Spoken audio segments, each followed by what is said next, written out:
Hola a todos, bienvenidos a un nuevo vídeo en mi canal de YouTube Antón GF. Soy Antón García Fernández y como de costumbre les hablo desde Jackson, en el estado de Tennessee, aquí en los Estados Unidos de América, y en esta ocasión vamos a grabar un vídeo sobre música, vamos a hablar de jazz y vamos a grabar un vídeo que se inscribe dentro de la serie de impresiones sobre jazz, esa serie en la que hablamos acerca de músicos de jazz menos conocidos, algunos discos que tampoco se conocen mucho pero que me parecen muy interesantes, libros, y en este caso vamos a hablar de un productor importante dentro del jazz, sobre todo en los años 50, 60 y 70, y es además un vídeo triste porque viene a no anunciar, porque esto ya se sabe, pero sí a hacer un pequeño homenaje a alguien que ha fallecido. Falleció en Nuremberg, en Alemania, el pasado 22 de agosto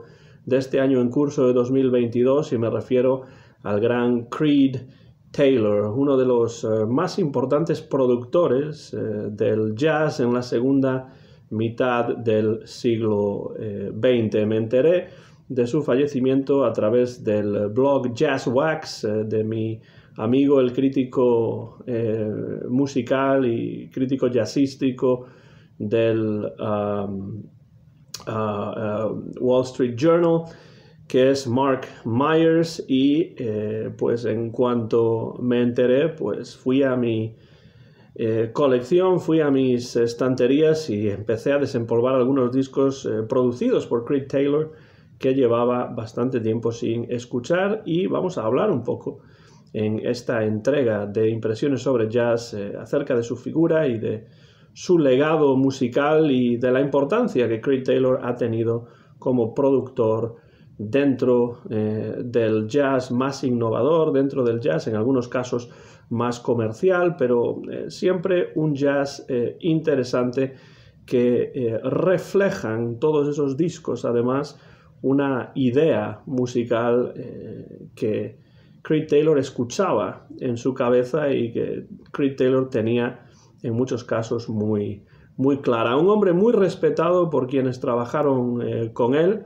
y desde luego un hombre con una trayectoria de enorme interés. Y para hablar de él quiero hacer referencia a una larga entrevista con Mark Myers, precisamente, que tuvo lugar en el año 2008 y que ustedes pueden encontrar en versión escrita. No hay una grabación o vídeo, sino es simplemente la versión escrita que en el blog Jazz Wax de Mark Myers, que les recomiendo encarecidamente.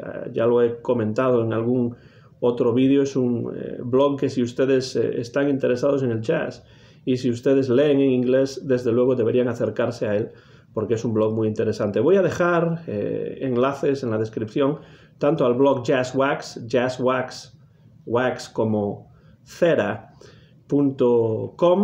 y también voy a dejar un enlace a esa entrevista del año 2008 entre Mark Myers y Creed Taylor, que nació en el estado de Virginia, un estado en principio poco jazzístico.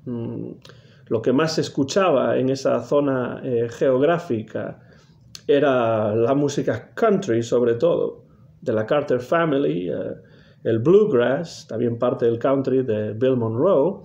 Y a pesar de que eso es lo que se escuchaba, sobre todo, en esa zona geográfica de los Estados Unidos, al joven Creed Taylor le gustaba mucho más el jazz, sobre todo el swing de las big bands, y comenzó incluso a tocar la trompeta emulando al gran Harry James, que fue quien le dio su primera oportunidad como cantante a un muy joven Frank Sinatra en el año 1939.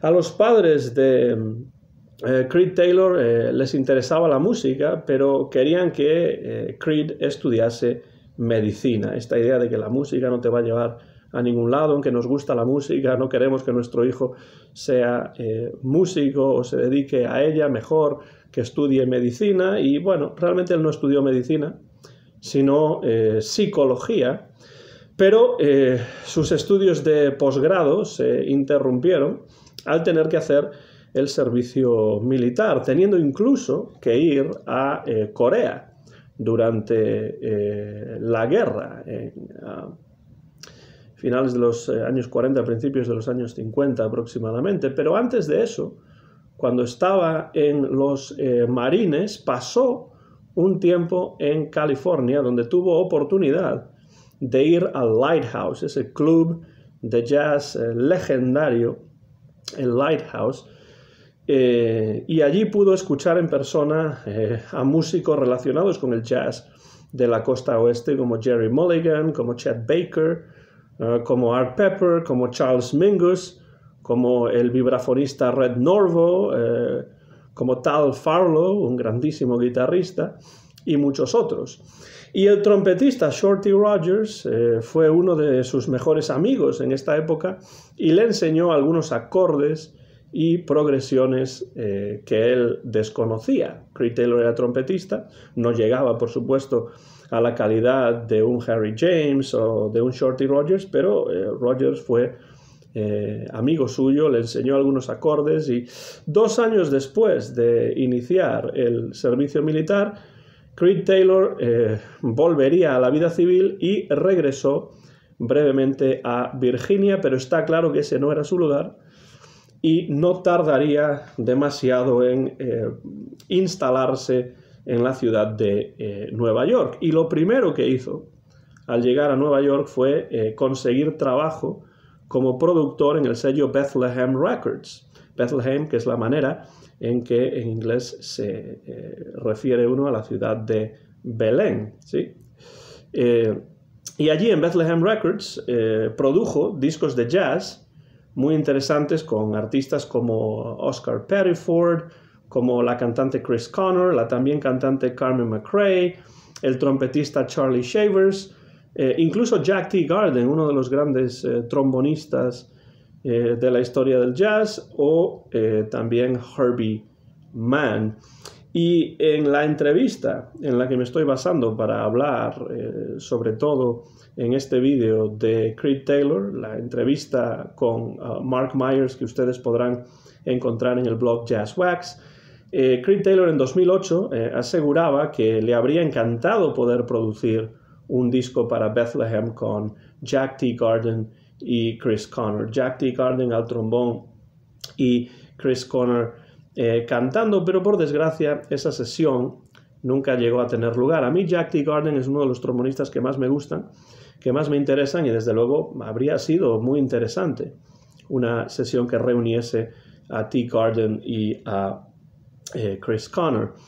En 1956, Creed Taylor dejó la compañía Bethlehem y fichó por ABC Paramount, y allí siguió encargándose del departamento de jazz, aunque realmente ABC Paramount era una compañía que acababa de empezar y que también y sobre todo grababa artistas de pop y de rock y de rockabilly, como por ejemplo Paul Anka, Steve Lawrence y Eddie Gourmet y muchos otros menos conocidos. De hecho, en algún lugar tengo alguna recopilación de rockabilly grabado en ABC Paramount. Pero a Creed Taylor le interesaba el jazz y produjo sobre todo jazz para este sello, aunque tuvo que compaginarlo, eso sí, con otros estilos de música, y se vio obligado a introducir el jazz poco a poco en el catálogo de ABC Paramount. En la entrevista con Mark Myers, recuerda, por ejemplo, trabajar con Kenny Dorham, un gran trompetista y también cantante ocasionalmente.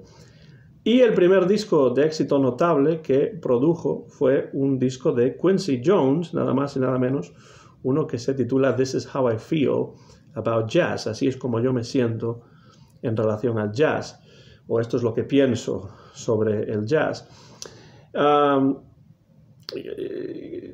También en estos momentos llegó a crear la orquesta de Creed Taylor, la Creed Taylor Orchestra, que es un grupo era un grupo de músicos de estudio con quienes grabó una serie de discos que mezclaban lo musical con efectos de sonido y que tuvieron una cierta popularidad entre los jóvenes en su momento.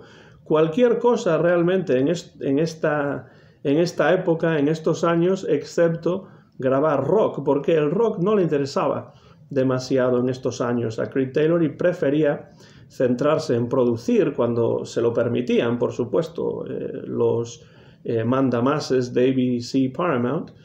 Él prefería centrarse en producir notables discos de jazz con algunos músicos que ya conocía de la época en Bethlehem, como el ya mencionado Oscar Pettiford, también Jackie Kane y Roy Kral, o el trío de Lambert, Hendrix y Ross, con la cantante Annie Ross, por ejemplo, produce en estos momentos un disco muy interesante como es Sing a Song of Basie, que eran versiones vocales en trío de canciones o de temas relacionados con el gran Count Basie.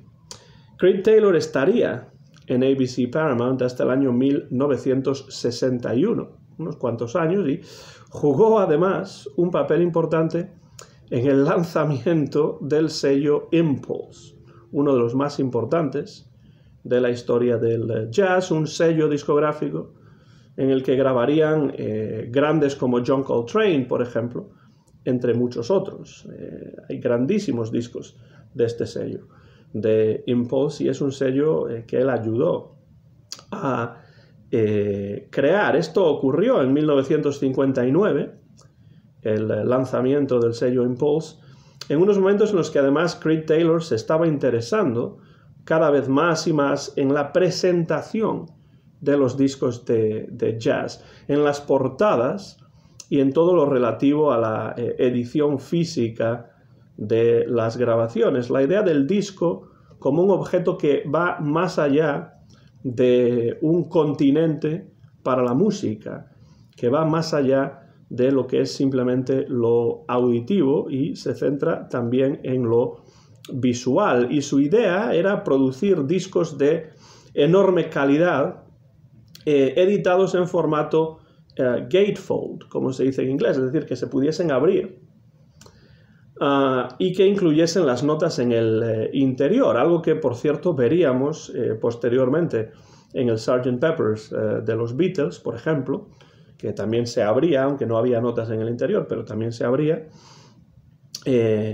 Y esto es una idea que tiene Creed Taylor en estos momentos, unos momentos en los que ABC Paramount andaba muy bien de dinero, y entonces su director, Harry Levin, aprobó la idea de Creed Taylor, y así nació Impulse, que, como digo, es uno de los sellos más legendarios de la historia del jazz, y que en principio iba a llamarse simplemente Pulse, es decir, pulso, pero que acabó teniendo el nombre de Impulse o impulso, y desde luego le dio un impulso, por así decirlo, a la carrera de músicos importantes dentro del jazz, como por ejemplo uno entre muchos, John Coltrane.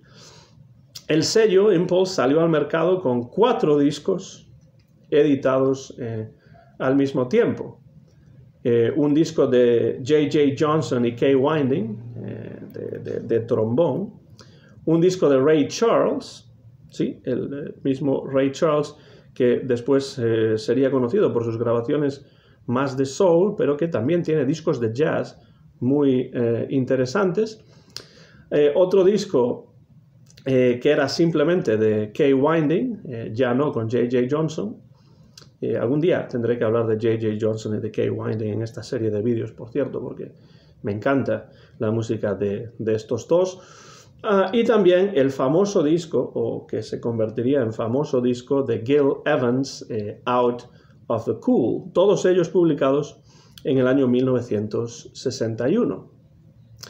Otro disco publicado ese mismo año fue Blues and the Abstract Truth, un disco de Oliver Nelson, El blues y la verdad abstracta, muy buen título desde luego, y un disco todavía mejor que el título, todo un clásico del jazz de los años 60 y muy apreciado, sobre todo a día de hoy. Yo creo que incluso se apreció más ese disco con el paso de los años que en el momento en el que salió. Oliver Nelson, una grandísima figura, a veces poco conocida. Creo que también de Oliver Nelson tendré que hablar aquí en las impresiones sobre jazz. De hecho, hablando de Oliver Nelson, Creed Taylor en esta entrevista dice que tiene muy buenos recuerdos relativos a Oliver Nelson, con quien compartía la afición además de construir trenes en miniatura. Dice, voy a citar ahora, traducción mía, de lo que dice Creed Taylor en esta entrevista con Mark Myers sobre Oliver Nelson. Dice: Oliver era muy inteligente. Era como un profesor universitario que, por lo que fuera, sabía tocar, componer y arreglar. Supongo que se refiere a un profesor universitario que sea inteligente, claro, como Oliver Nelson, que sabía tocar, componer y arreglar. Este álbum se refiere a Blues and the Abstract Truth. Este álbum fue épico en mi vida. Freddie Hubbard, el trompetista, interpretó algunos solos maravillosos en él. Eric Dolphy, saxofonista, y Bill Evans, el pianista, también estuvieron tremendos. Es un disco que desde luego les recomiendo. Algún día tendré que hablar sobre él en estas impresiones sobre jazz. Blues and the Abstract Truth de Oliver Nelson, el blues y la verdad abstracta.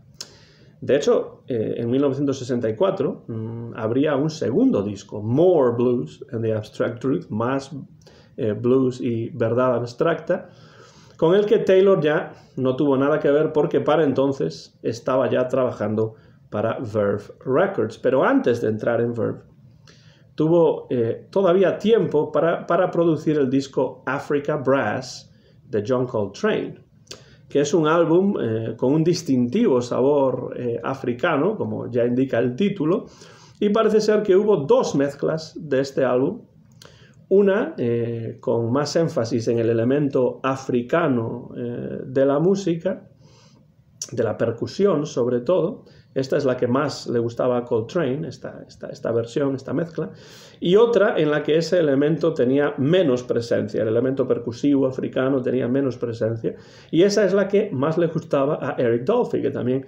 participaba en las sesiones. Parece que ganó John Coltrane y no Eric Dolphy, y la primera, la que tiene un elemento más africano, es la que acabó seleccionándose, que era también la que más le gustaba a su productora, Creed Taylor.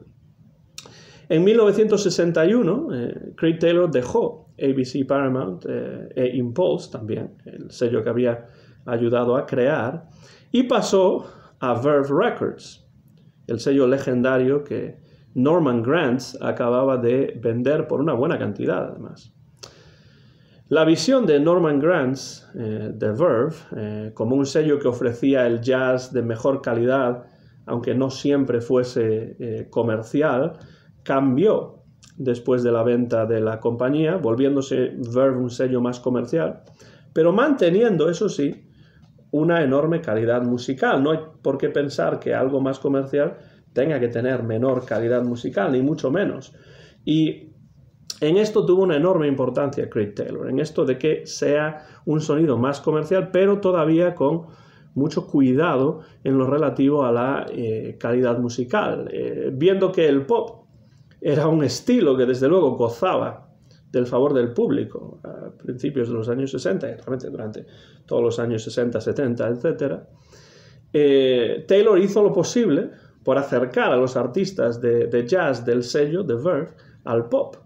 Y jugó además un papel verdaderamente primordial en la comercialización de los ritmos de la bossa nova llegados de Brasil. De hecho, la oportunidad de trabajar con Stan Getz, a quien conocía desde los años 50, fue lo que llevó a Creed Taylor a pasar de Impulse y de ABC Paramount a Verve. La oportunidad de trabajar en Verve con Stan Getz específicamente. Lo primero que produjo fue el disco para Stan Getz precisamente titulado Focus, del año 1961, algo así como Enfoque o Foco.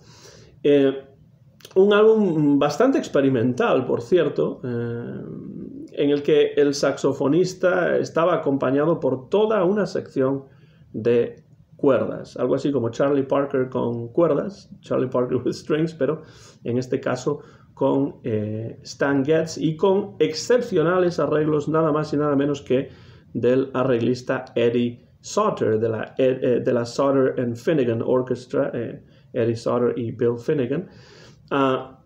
Y en ese mismo año, 1961, produjo también un verdadero discazo que se llama Boss Tenors, los tenores, los saxofonistas tenores jefes, los más jefes de todos, los que tocan el saxo tenor, que era un disco en el que unían sus fuerzas y sus talentos Gene Ammons y Sonny Stitt, nada más y nada menos. Y esto es un verdadero prodigio de potencia jazzística, y estos dos, Ammons y Stitt, grabaron este disco sin ningún tipo de ensayo. ¿Para qué ensayo si tenemos a Gene Ammons y Sonny Stitt en el estudio?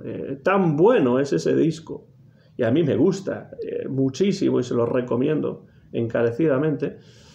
Tan bueno es ese disco que estos dos saxos tenores grabarían una secuela, igual que Blues and the Abstract Truth tuvo su More Blues and the Abstract Truth de Oliver Nelson, pues este disco tuvo una secuela, Boss Tenors in Orbit, los jefes del saxo tenor en órbita, o sea, ya estaban hasta fuera de este mundo. También es un disco muy recomendable, como cualquier cosa que encuentren de Sonny Stitt y de Gene Ammons, que tiene una potencia verdaderamente extraordinaria. La primera vez que Creed Taylor oyó hablar de la bossa nova fue a través de un guitarrista, de Charlie Byrd, que por cierto era el guitarrista de jazz favorito de mi difunto suegro, Scott, el padre de mi esposa, que también tocaba en la guitarra y le gustaba mucho Charlie Byrd, a mí también, desde luego. Pues a través de Charlie Byrd escuchó hablar de este nuevo ritmo que se llamaba la bossa nova, y le pareció que sería un estilo perfecto para Stan Getz, y no se equivocaba. Todo ello desembocaría en una sesión maravillosa de Stan Getz y Charlie Byrd, los dos, Getz al saxo y Charlie Byrd a la guitarra. Para Getz no era más que otra sesión, no le dio importancia en un principio, pero las grabaciones tendrían un enorme éxito y Stan Getz registraría varios discos más con sabor brasileño. De hecho, hay quien piensa que los discos con sabor brasileño de Stan Getz están entre lo mejor de su discografía, y la verdad es que es difícil estar en desacuerdo con eso. A Creed Taylor se le ocurrió que este primer disco, en este nuevo estilo, tenía que llamarse Jazz Samba. Pero los ejecutivos de Verve no estaban de acuerdo, porque pensaban que la etiqueta de jazz impediría que el disco se vendiese bien. Es decir, un disco de jazz, a pesar de que tenía elementos brasileños, por supuesto, la bossa nova, pues no le podemos llamar jazz samba, porque la palabra jazz, que es lo que es, además de música brasileña, pues está en el título, y la gente no va a comprar este disco por centenares de miles. Lo cierto es que en esos momentos el término bossa nova aún no se había popularizado en los Estados Unidos, pero el álbum Jazz Samba conoció un éxito notabilísimo, así que en un segundo disco titulado Jazz Samba Encore, como una especie de bis del Jazz Samba del año 1963, el propio Antonio Carlos Jobim y Luis Bonfa, dos grandes músicos y compositores brasileños, aparecen junto a Stan Getz. Ese año, además, ese mismo año, de 1963, el saxofonista Stan Getz grabaría Getz Gilberto con João Gilberto. João Gilberto, que había venido de Brasil y que se une aquí a Stan Getz y graban un disco, desde luego, clásico. La idea era grabar un disco que no fuese solo instrumental, sino que incluyese también canciones con letra, y aunque en principio solo iba a cantar João Gilberto, la que entonces era su esposa, Astrud Gilberto, interpretó Garota de Ipanema, la chica de Ipanema, en inglés The Girl from Ipanema, que se convertiría en un super éxito. Y estos discos de Jazz Samba Encore, Getz Gilberto, tuvieron tanta popularidad y tanta influencia que habría discos de samba de prácticamente todo el mundo a partir de entonces, Coleman Hawkins, también discos interesantes de Ike Quebec, por ejemplo, que creo haber comentado ya en el canal, y bueno, pues prácticamente todo el mundo empezó a grabar discos con sabor brasileño y con sabor a bossa nova, y los discos de Stan Getz, por supuesto, junto con los discos de Bud Shank, con Laurindo Almeida en los años 50, pues son pioneros de este interés por la bossa nova, que culminaría también en discos de cantantes tan importantes como Frank Sinatra, que con Antonio Carlos Jobim grabaría varias sesiones, y un disco para mí maravilloso, sobre el que también hay un vídeo en el canal, o un podcast creo, que es Antonio Carlos Jobim y Francis Albert Sinatra. Bueno, Antonio Carlos Jobim es un nombre importantísimo dentro de esto que estamos aquí comentando, que es la mezcla entre el jazz y la samba y la bossa nova y la música brasileña. Creed Taylor se dio cuenta muy pronto de que Jobim era un músico especial y no se equivocaba, y se le ocurrió la idea de que colaborase con el arreglista Klaus Ogerman, con quien Jobim se llevaba tan bien que sería Ogerman, un arreglista, creo que es alemán, quien se encargase de los arreglos cuando Jobim grabase ese famoso disco en el año 67 con Frank Sinatra.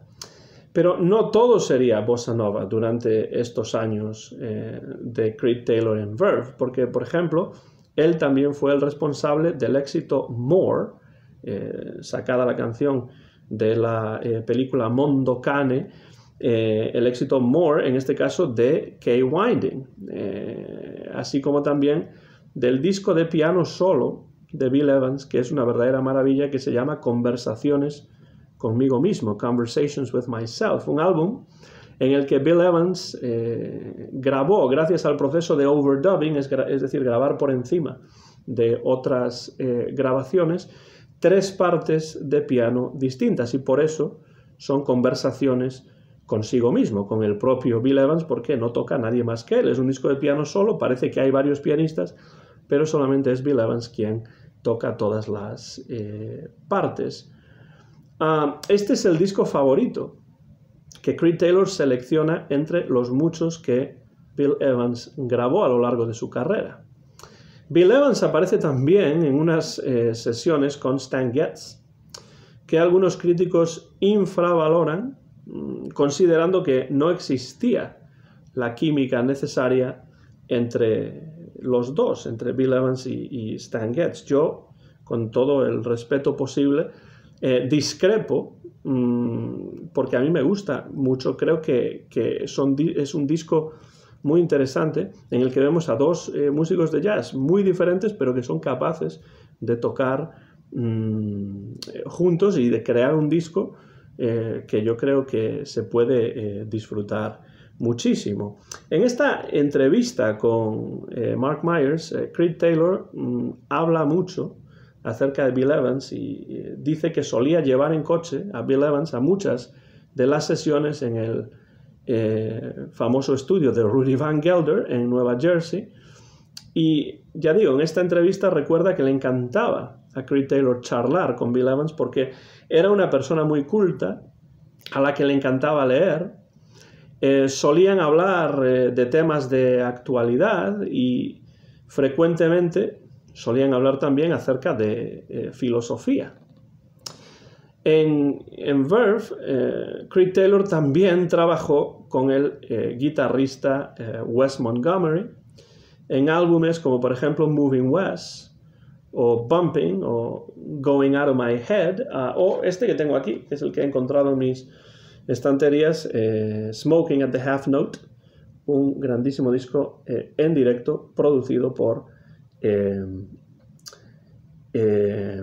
Creed Taylor, Wynton Kelly, el trío del pianista Wynton Kelly con el propio Wes Montgomery tocando la guitarra. En el disco Going Out of My Head, no este, sino en el disco Going Out of My Head de Wes Montgomery, el guitarrista empieza a grabar versiones jazzísticas de temas pop, como por ejemplo ese tema, Going Out of My Head, que es el que le da título al disco.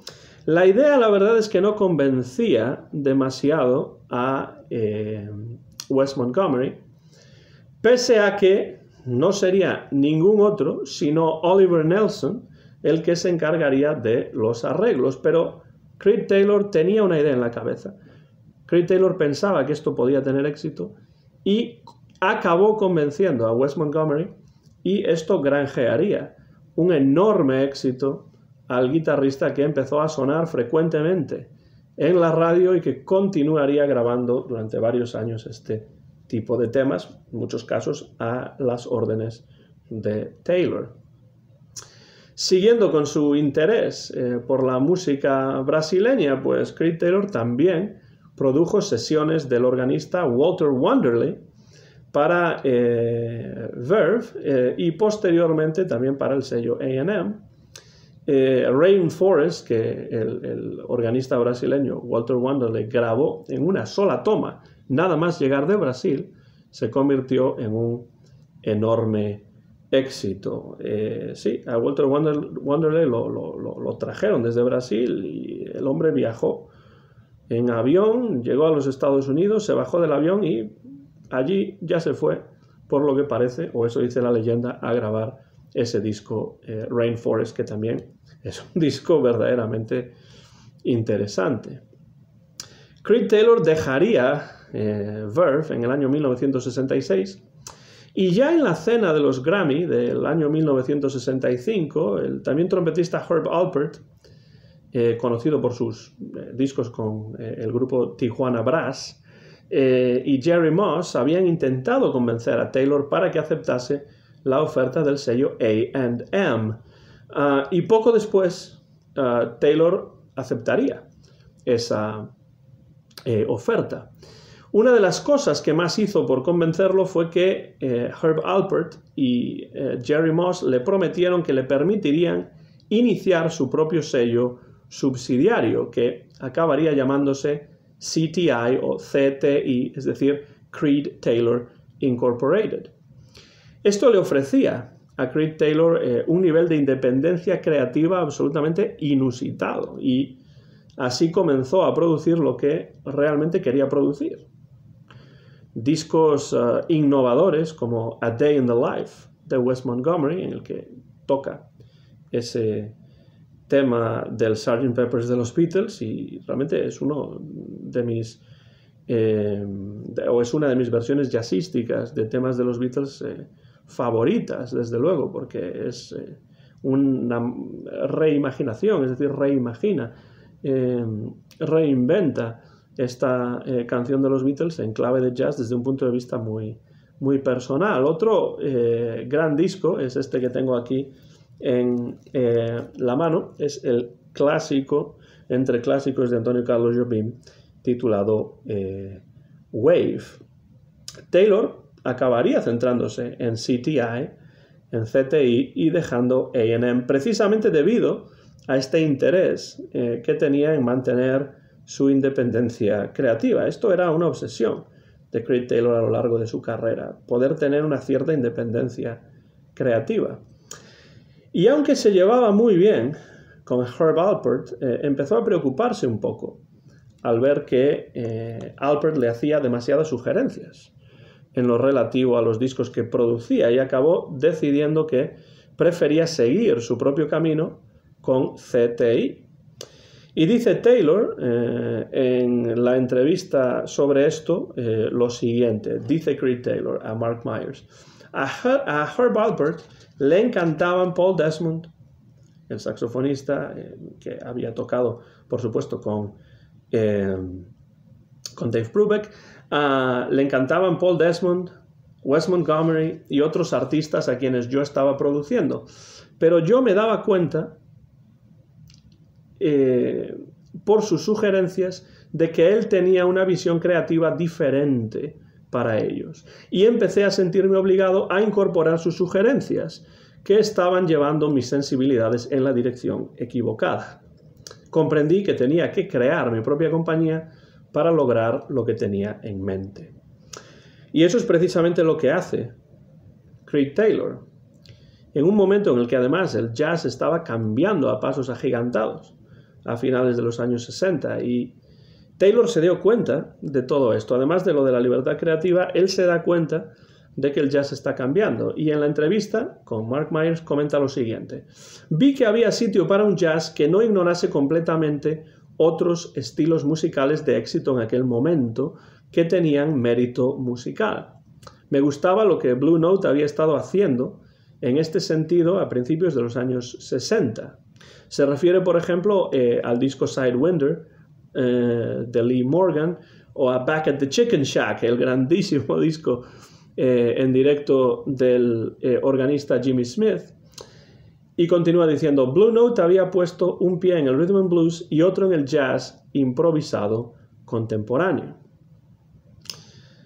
Pero a Taylor no le interesaba, por lo que parece, repetir este modelo de Blue Note, sino buscar algo diferente.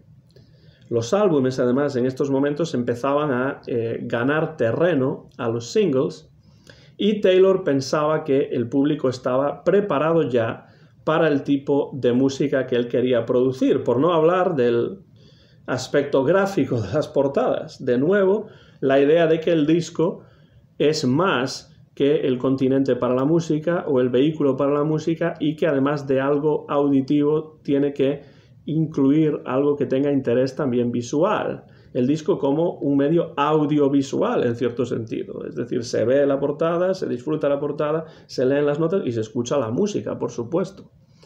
Entonces, CTI dio una enorme importancia a las portadas con ayuda del fotógrafo Pete Turner. Y sobre esto dice en la entrevista Creed Taylor: mi objetivo era crear una atmósfera para las cubiertas. Quería que las imágenes simbolizasen el sentimiento y la energía que los discos contenían. Es decir, encontrar una portada que de alguna manera hiciese referencia pictóricamente, visualmente, a lo que se encontraba grabado en los surcos de los discos. Y Taylor señala que las portadas tenían casi siempre un componente subliminal que permitía que los oyentes sacasen sus propias conclusiones sobre el álbum que tenían entre manos, sobre el álbum como objeto. Todo esto, junto con la enorme calidad de la música, convertiría a CTI en una de las compañías punteras dentro del jazz. Según dice Creed Taylor, alejada de todo tipo de fórmulas, aunque eso, por supuesto, es discutible. Se puede pensar que hay una fórmula CTI que tuvo éxito y que, por tanto, se trataba de replicar. Pero él dice en la entrevista que las fórmulas no le interesaban. Entonces, hasta cierto punto, eso no era lo que quería hacer. No quería reproducir la misma fórmula, grabar el mismo disco continuamente, una y otra vez. La idea era crear un producto dirigido a oyentes sofisticados, con un énfasis especial en el talento de los músicos que participaban en las sesiones. Y en la entrevista con Mark Myers, Creed Taylor define el sonido de CTI a partir de 3 elementos básicos: música inteligente, orquestada de forma hermosa y con un concepto claro del sonido que se quería alcanzar. Algo que representó muy bien el arreglista Don Sebesky, que fue el que Taylor más utilizó en este sello CTI. Uno de los primeros discos publicados por CTI fue este que aquí tengo en la mano. Bueno, aquí tenemos 3 discos. Al que me refiero es el que está en la parte superior, Red Clay, un disco de Freddie Hubbard, del trompetista Freddie Hubbard, del año 1960. 70, que es un disco realmente sorprendente, con extensos solos, que yo les recomiendo porque es una verdadera maravilla del jazz de los años 70. También tenemos el disco Stone Flower de Antonio Carlos Jobim, es el que está aquí hay dos, pero es el que está aquí abajo, el de la parte inferior. Este disco, Stone Flower, es otro álbum magnífico de Jobim, una música sutil, como siempre es el caso cuando hablamos de Jobim, a la que se le añadieron después arreglos de cuerda. Pero el primer éxito, sin paliativos, de CTI llegaría en el año 1973 y llegaría también desde Brasil. Es el álbum Prelude o Preludio del también brasileño Eumir Deodato, que después también colaboraría con Sinatra y con Jobim. Este disco llegaría al número 3, el disco Prelude de Eumir Deodato, llegaría al número 3 en las listas de Billboard y sería el primer éxito enorme de CTI en toda la discografía, en todo el catálogo que produciría el sello en estos años 70. Creed Taylor se distinguió siempre por ser un productor que sabía escuchar. Tenía una idea en mente que se fraguaba después de muchas horas de escucha, después de muchas horas de pensar sobre lo que escuchaba, y esto era algo que era muy importante para él, la idea de escuchar activamente el jazz y pensar sobre la música. Es decir, escuchar de alguna manera críticamente el jazz. Y dice en la entrevista con Mark Myers: escuchar jazz tiene que ver con las ideas de profundidad y dimensión. No es algo que se pueda poner como música de fondo. No puedo soportar a quienes escuchan jazz y en cuanto empieza la música se ponen a hablar. Cuando eso ocurre, yo me voy. Y desde luego queda claro que para Creed Taylor era muy importante no solamente escuchar el jazz, escuchar pues, lo que se estaba creando en las sesiones de grabación, sino recibirlo desde un punto de vista crítico, pensar sobre ello y después ver la manera, buscar la manera de mejorar lo que se estaba grabando. En cierto sentido, es por ello que muchos de los músicos de jazz que trabajaron con Taylor realmente apreciaban sus ideas y solamente tienen cosas buenas que decir de Taylor, que desde luego es un productor muy innovador dentro del jazz de los años 70.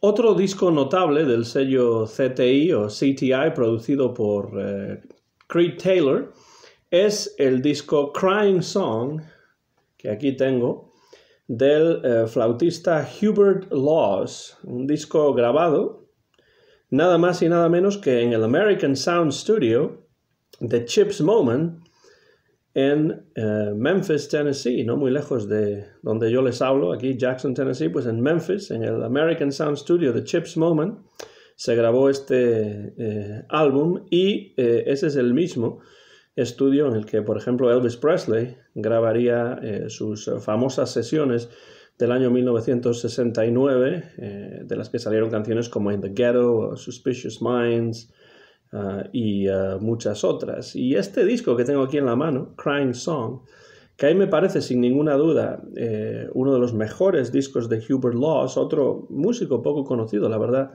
hoy en día. Este disco no iba a ser originalmente un álbum de Hubert Laws, sino que el saxofonista Stanley Turrentine era el elegido para grabar esta serie de canciones, pero cuando Turrentine no pudo asistir a la sesión, Creed Taylor no la canceló, sino que llamó a Hubert Laws y lo que salió de esas sesiones con un repertorio estrictamente elegido en su totalidad por el propio Creed Taylor Fue lo que a mí me parece una interesantísima mezcla de soul de Memphis. Por supuesto, los músicos del American Sound Studio no podrían tocar algo que no fuese excelente, pero que además estaba teñido de soul. Mezcla de soul de Memphis, lo que se encuentra aquí, y por supuesto jazz, dos estilos que por supuesto tenían raíces comunes. Este disco, de hecho, incluye una versión de Let It Be de los Beatles, un tema que los Beatles en 1969, cuando se grabó este disco de Hubert Laws, los Beatles todavía no habían publicado ese tema, Let It Be.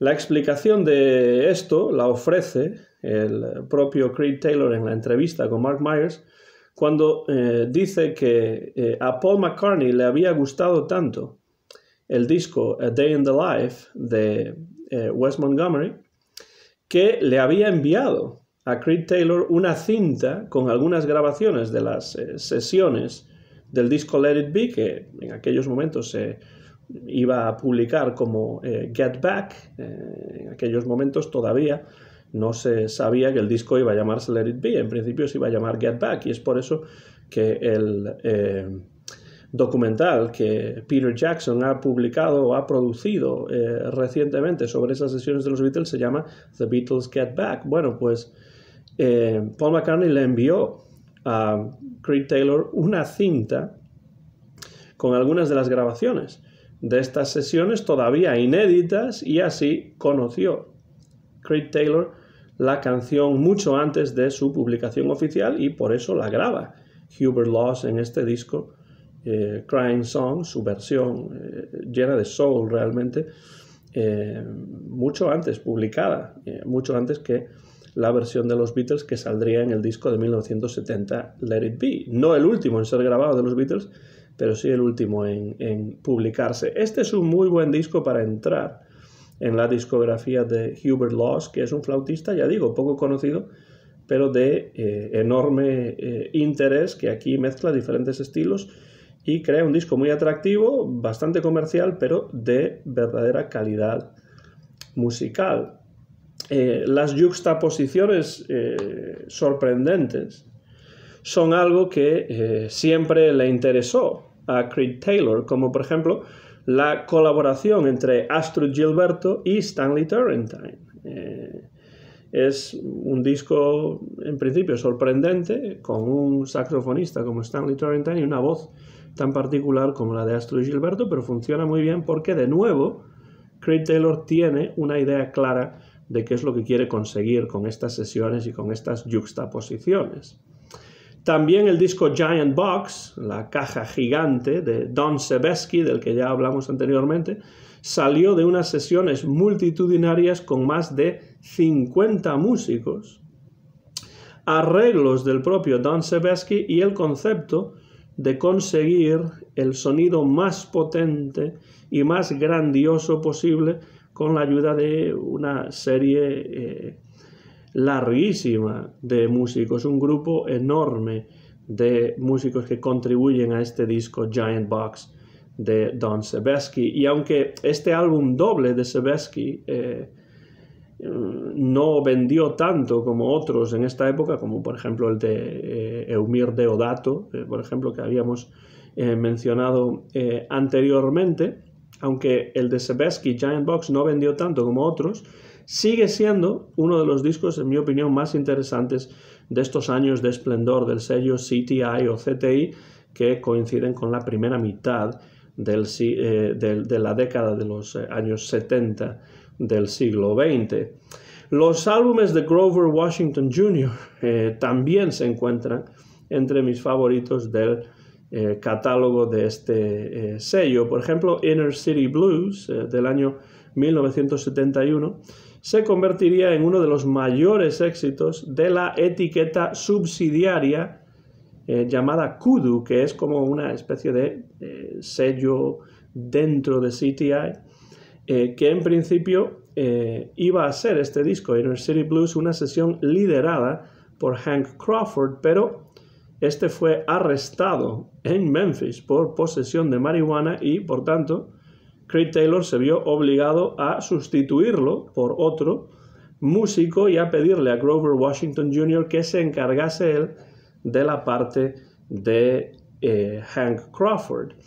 Y el sonido más lírico, más romántico de Washington, influido enormemente por la música de Marvin Gaye, que era amigo de Grover Washington Jr., atrajo la atención de Creed Taylor, que produciría varios álbumes más de Washington. Mr. Magic, del año 1975, es uno de los mejores y uno de los de mayor éxito, un disco en el que se nota, según dice el propio Taylor, la gran habilidad que tenía Grover Washington Jr. para saber cuándo tocar, pero también cuándo no tocar. Esto es algo que también había explicado el pianista Paul Smith cuando se trataba o en lo relativo a acompañar a cantantes, que hay que saber alejarse del camino del cantante, no obstaculizarlo u obstaculizarla, y saber qué tocar, pero también qué no tocar, y tocar pues más o menos el 10% de lo que uno es capaz de tocar. En este caso, Grover Washington Jr. demuestra, según Creed Taylor, saber qué es lo que no debe tocar, además de tocar lo que sí tiene que tocar. Y dice, en cuanto a esto, Grover sabía tocar como un cantante de soul. Esto le dice Creed Taylor a Mark Myers en la entrevista del año 2008, que estoy utilizando como base en gran parte para este ya extenso vídeo sobre Creed Taylor. En el disco Concierto, que aquí tengo, es el que aparece en la parte superior de esos tres, de Jim Hall, del guitarrista Jim Hall. En Concierto, de Jim Hall del año 1975, el guitarrista está acompañado, atención, por grandes músicos como Chet Baker, como Paul Desmond, como Roland Hanna, Ron Carter y Steve Gadd, con arreglos del omnipresente Don Sebesky. Grandísimo disco, desde luego, este Concierto de Jim Hall, se titula así, Concierto, el título en español, y Creed Taylor en la entrevista con Mark Myers dice que si con esos músicos que hemos mencionado no se produce algo maravilloso, lo mejor es colgar las botas. Bueno, él no dice colgar las botas, pero sí dice dejar de producir o algo así. Colgar las botas utilizando una metáfora futbolística. Y desde luego este es un disco muy recomendable entre los muchos que ha grabado el guitarrista Jim Hall. En la entrevista, Creed Taylor no es capaz de describir con palabras de qué manera sabe que una toma es perfecta, pero sí que sabe cuándo se da cuenta de que se necesita una toma más. Es decir, no sabe describir con palabras cuándo una toma es perfecta, pero sí dice que se da cuenta claramente de cuándo es necesario grabar una toma más. Esto se lo pregunta Mark Myers y él responde: a veces yo pedía que los artistas hiciesen una toma más porque pensaba que podían crear aún algo mejor o algo aún mejor. Tienes que saber cuándo se llega a ese momento. Entonces está claro que lo sabe o que lo siente, en todo caso que se da cuenta de ello, pero no es capaz de explicarlo. Y hablando del disco White Rabbit, el conejo blanco de George Benson, el guitarrista y cantante George Benson del año 1971, Creed Taylor afirma que no estaba tratando en ese disco de seguir el modelo de Wes Montgomery al producir a George Benson, porque cada músico tiene su propio estilo y eso hay que tenerlo en cuenta. Creo que a eso se refiere también cuando habla de no repetir siempre la fórmula. Lo que funciona con Wes Montgomery quizá no funcione de la misma manera con Jim Hall o de la misma manera con George Benson, porque aunque todos ellos son guitarristas, pues no tocan de la misma manera, evidentemente, y esto desde luego lo tiene en cuenta. Yo la verdad es que encuentro semejanzas entre los discos para CTI de estos dos guitarristas, de Wes Montgomery y de George Benson, pero eso no quiere decir necesariamente, concuerdo con Creed Taylor, que se haya seguido el mismo modelo al producirlos.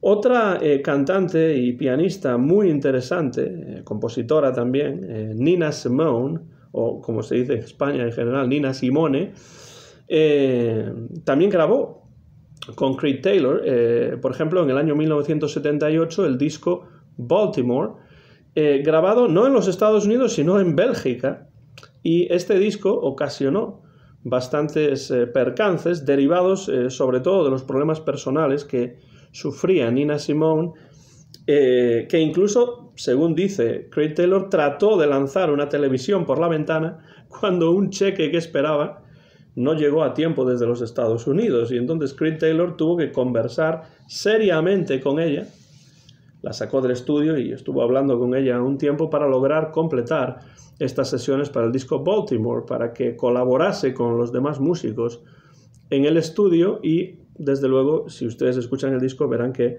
los resultados finales son magníficos, al menos así me lo parece a mí. Hemos hablado desde un punto de vista muy positivo de Creed Taylor. Hay quien lo critica, por supuesto. A mí me parece un productor muy interesante, y así lo quiero dejar claro en este vídeo, quiero dejar constancia de ello en el vídeo.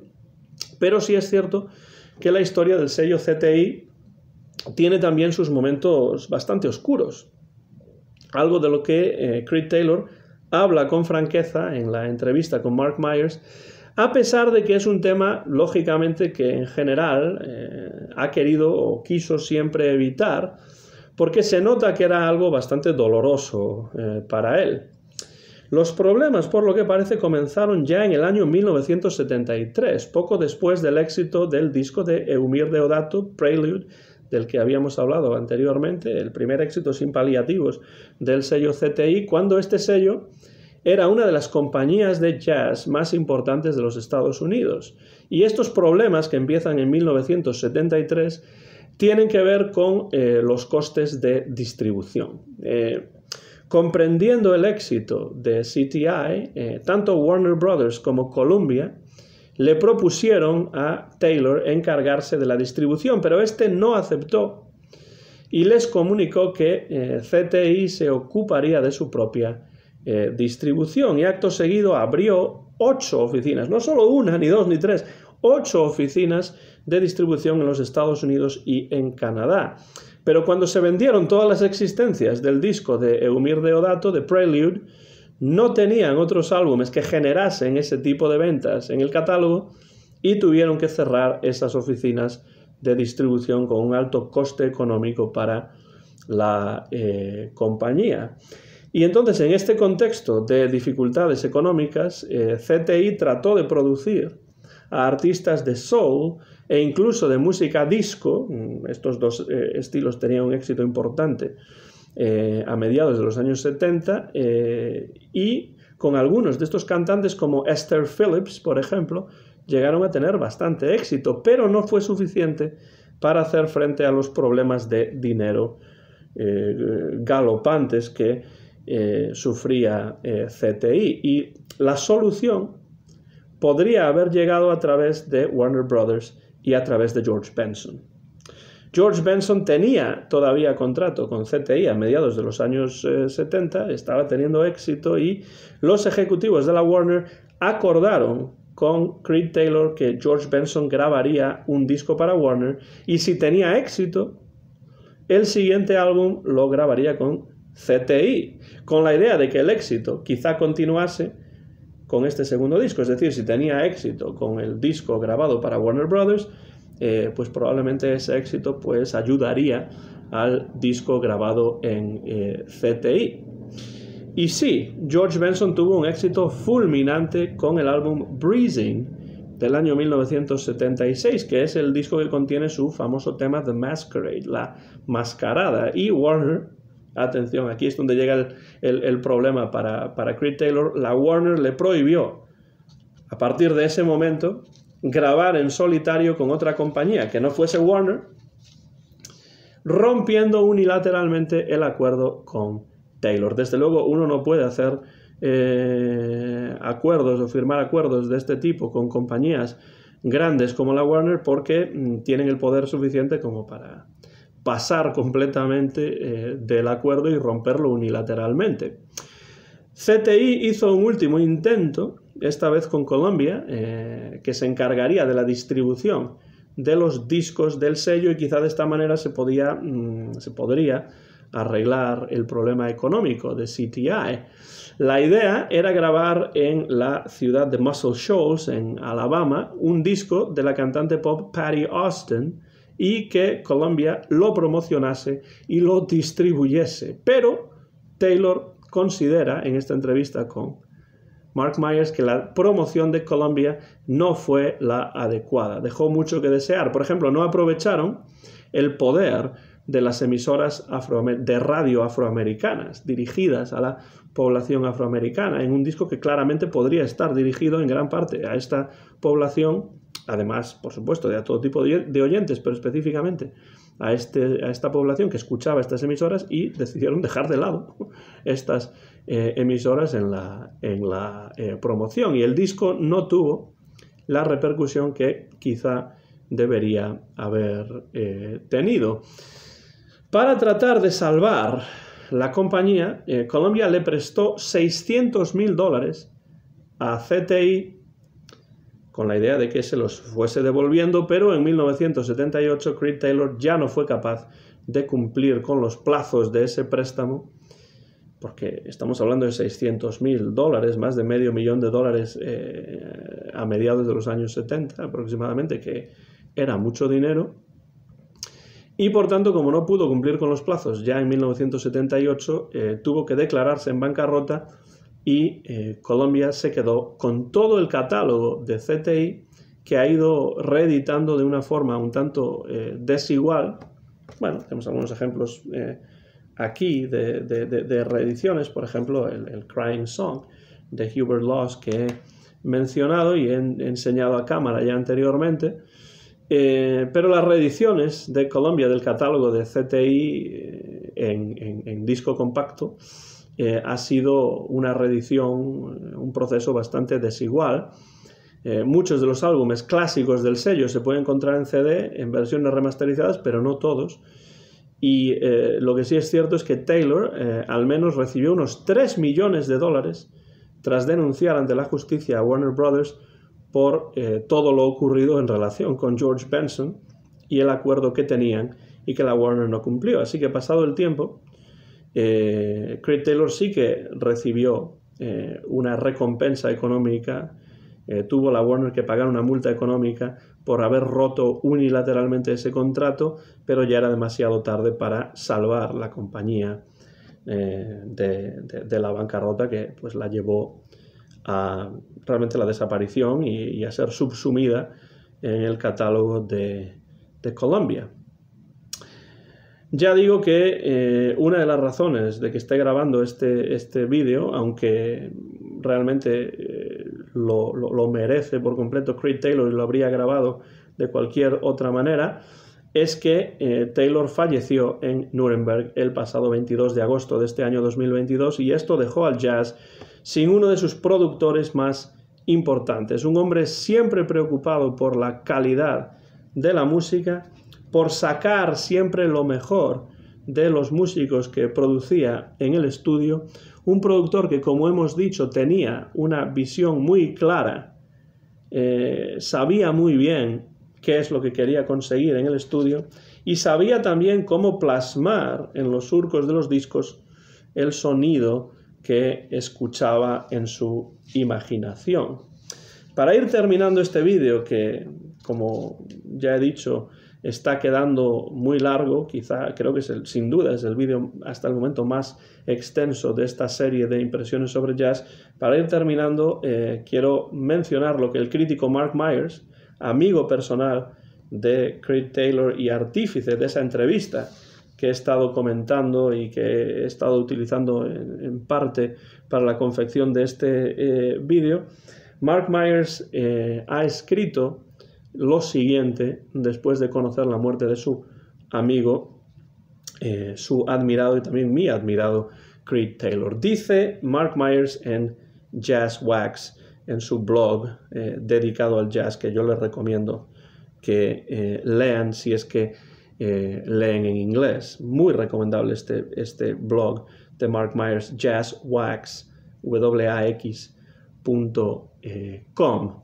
Dice Mark Myers sobre Taylor: Creed era elegante a la manera de Mad Men, de la serie Mad Men con Jon Hamm, pero su pasión por la música y su interés en el sonido y en la calidad inspiró relaciones muy profundas entre él y los músicos a quienes producía. Era un hombre que valoraba su privacidad, una persona de gran humildad. Era leal a los músicos de jazz que trabajaban duramente para producir música excelente y a cualquiera que apoyase la causa del jazz. Lo echo de menos, dice Mark Myers. Era un caballero sureño a quien le encantaba el jazz de la posguerra mundial y que vino a Nueva York. Dice vino porque Mark Myers vive y escribe desde Nueva York. Que vino a Nueva York para reunir a un enorme grupo de músicos a quienes respetaba y que estaban dispuestos a grabar su visión del jazz en la era del LP. Su contribución al jazz es impresionante y creo que no es exagerado decir que sin Creed, centenares de álbumes que contienen el mejor trabajo de algunos de los mejores músicos nunca se habrían grabado. Se nota, desde luego, la emoción de Mark Myers, a la que yo me sumo, porque me parece que Creed Taylor es un productor muy importante desde el punto de vista musical, pero también desde un punto de vista conceptual. La idea de grabar discos de jazz que además tuviesen una presentación diferente, que las fotografías de las portadas de alguna manera hiciesen referencia a la atmósfera del disco, al tenor del disco, a lo que el disco quería transmitir. La idea de publicar discos que fuesen no solamente placeres auditivos, sino también placeres visuales. El disco como objeto musical, pero también como objeto visual, que se pudiese abrir, que tuviese las notas dentro, etc. Es un grandísimo, y digo es porque su trabajo, desde luego, queda ahí para siempre. Fue, siempre será un grandísimo productor de jazz, Creed Taylor. Se utiliza a veces la palabra visionario de una manera demasiado fácil, de una manera demasiado barata, pero yo creo que en el caso de Creed Taylor sí que era en cierto modo un visionario porque tenía una visión muy clara de qué es lo que quería hacer y cómo lograrlo. Algunos de los discos que publicó o que produjo son mejores, otros no tan buenos, algunos me gustan más, otros me gustan menos, pero en general el trabajo de Creed Taylor me parece enormemente interesante y de una enorme calidad. Y para terminar les pregunto si ustedes conocen la figura de Creed Taylor, si reconocen algunos de los discos de los que hemos hablado, si hay otros que no he mencionado que también les interesan. Dejen comentarios por la parte de abajo de este vídeo, díganme qué es lo que les parece la figura de Creed Taylor, cuáles son los discos producidos por Taylor que más les gustan y por qué, algunos de los que comenté, quizá otros que no comenté, y podemos entablar una conversación acerca de la figura de este magnífico productor que fue Creed Taylor y que a partir de ahora esperemos que descanse en paz allá donde esté. Requiescat in pace, Creed Taylor. Desde Jackson, Tennessee, soy Antón García Fernández y me despido en este vídeo que he grabado en el mes de septiembre del año 2022. Mío es el copyright de este vídeo que muy pronto van a poder ver en mi canal de YouTube Antón GF dentro de esta serie de vídeos impresiones sobre jazz, en este caso dedicado a la figura, a la obra y al recuerdo del gran Creed Taylor. Muchas gracias por los comentarios, muchas gracias por la atención y hasta la próxima ocasión.